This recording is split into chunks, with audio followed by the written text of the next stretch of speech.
पीहू के जाने के बाद शांतिपुर गांव फिर से सुंदर, शांत और लोग हंसी खुशी जीने लगे थे।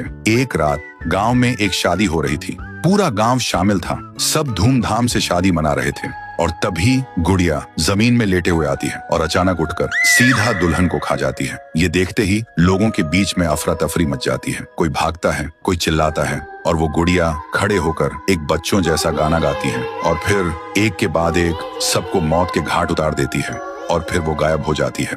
गांव फिर से कांप उठता है। सुबह सब लोग इकट्ठा होते हैं और कहते हैं वो भूखी लड़की वापस आ गई है। इस बार एक गुड़िया बन के लोग घुटनों के बल गिर जाते हैं और रो रो कर कहते हैं, हे भगवान हमें बचाओ। तभी गांव का मुखिया आता है और गुस्से में कहता है, चाहे वो कोई भी हो, है तो एक गुड़िया ही ना, आज रात मैं उसे खुद गाँव से निकालूंगा। फिर रात के ठीक 2:30 बजे मुखिया अपने 2 चेलों के साथ गांव के बीच खड़ा होता है और फिर वही धुआं छा जाता है और वही आवाज। वो गुड़िया धुएं से निकलती है और सीधा मुखिया के पास चल के आती है। मुखिया कहता है, निकल जा मेरे गांव से, नहीं तो तुझे यहीं बिखरा दूंगा। गुड़िया हंसती है और कहती है, तेरे से पहले भी किसी ने ये सोचा था। और उसी पल वो गुड़िया बड़ी होने लगती है और अपनी पैर से तीनों को कुचल के मार डालती है।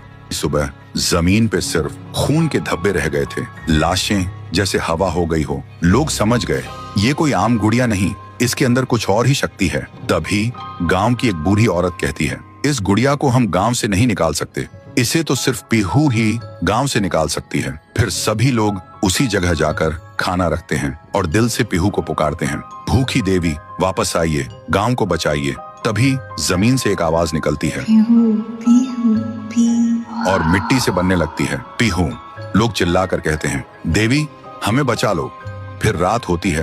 वो गुड़िया गाना गाते हुए आती है, लेकिन अचानक पीहू उसके सामने आ जाती है। गुड़िया रुक जाती है। पीहू उसे पकड़ने जा रही होती है, लेकिन गुड़िया हवा में उड़ जाती है। पीहू भी उसके पीछे उड़ जाती है और अपनी आंखों से आग छोड़ के गुड़िया को जलाने की कोशिश करती है, लेकिन गुड़िया एक धुएं में छुप जाती है और फिर अचानक पीहू के पीछे आके उसे एक जोर का वार करती है। पीहू आसमान से जमीन पे आ गिर जाती है और फिर वो गुड़िया पीहू की शक्ति छीनने लगती है। पीहू की ताकत धीरे धीरे गुड़िया के पास जा रही होती है। कुछ देर बाद पीहू जमीन पे गिर जाती है। जब वो उठती है तो देखती है उसका शरीर धुंधला हो गया है और जब वो अपने आप को छू रही थी तो हाथ उसके शरीर के आर पार जा रहा था। वो वहीं गिर के रोने लगती है और जोर से चिल्लाती है, भैया, भैया, भैया। और उसकी आवाज सीधा उसके भाई के कानों तक पहुंचती है। तो दोस्तों, अगर आप देखना चाहते हो पीहू वर्सेस गुड़िया वर्सेस तुंग तुंग तुंग सहर, तो इस वीडियो को 1.5 लाख लाइक्स तक पहुंचाओ।